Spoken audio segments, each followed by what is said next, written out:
Gob, magandang hapon. Ay kayo na nandito ngayon sa bayan ng Santa Cruz at ano po ang inyong participation dito ngayon?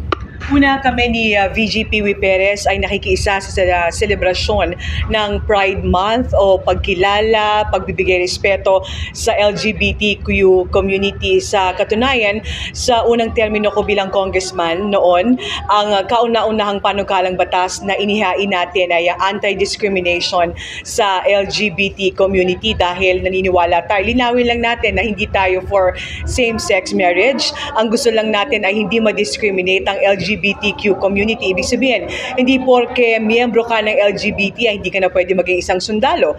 Hindi porke miyembro ka ng LGBT, hindi ka pwede ma-promote sa trabaho. Isang pantay at patas na karapatan na natatanggap ng isang babae at lalaki ay dapat ang karapatang tinatanggap din ng mga miyembro ng LGBT.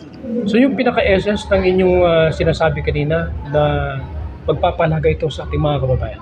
Pagpapahalaga to sa ating LGBT community at nagpapasalamat tayo sa pamahalaan ng Santa Cruz na talagang suportado ang ating LGBT community at ang buong 4th District. Actually, ang buong Laguna ay kumikilala rin sa ating LGBTQ community. Anong pakiramdam, Gob, na dinagsa ng dinumog kayo ng maraming mga supporters? Sa lahat ng panahon at sa lahat ng pagkakataon ay nagpapasalamat tayo sa ating mga supporters dito sa Laguna. Isang bagay na pinagpapasalamat natin at sana dumami pa. Matanong ko lang, Gob, yung ngayon, siyempre tuloy-tuloy na yung pag-arangkada mo sa next year for election. Doon sa inyo pong programa na kahit palakol yung kanilang grado ay pwede mag-avail sa inyo pong programa? Yan ang pangarap namin ni VGP Perez at ng akin ni Sol Party List. Naniniwala tayo na dapat talagang bigyan ng scholarship ang mga bata na mataas ang marka.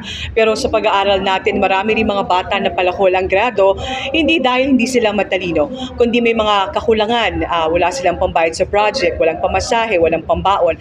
Sabi ko, ito na ang pagkakataon sakaling palaring kami ni VGP Perez kasama ang akin ni Sol Party List na bigyan ng pagkakataon ng mga bata na palakol ang grado na makapag-aral, bigyan natin sila ng pansin. Ito ay isang paraan para ma-uplift ang buhay na isang mahirap sa isang pamilya na makapagtapos sa pag-aaral ay pwede angat sa kahirapan ng kanyang pamilya at matapos naman natin siya mabigyan ng scholarship. Dapat ang renewal niyan sa susunod hindi na palakol ang grado. Dapat mataas na ang grado ng bata. Ito tingin ko ang equal at pantay-pantay patas na karapatan at pribilehiyo na binibigay natin sa ating mga kababayan at sa mga mag-aaral. Last question, Gob.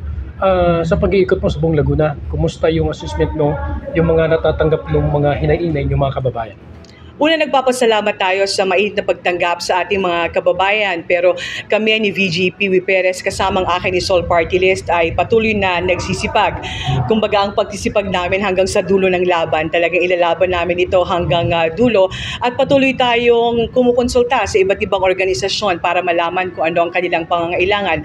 Mula sa pangangailangan ng iba't ibang sektor namin, huhulmahin ang platapormang ihahain namin sa takdang panahon ni VGP Perez.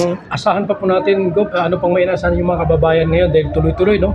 Yung pag-iikot mo ngayon, nasa programa mo, dala-dala, siyempre kasama si Vice, ano pang inaasahan pa ngayon sa ating mga kababayan?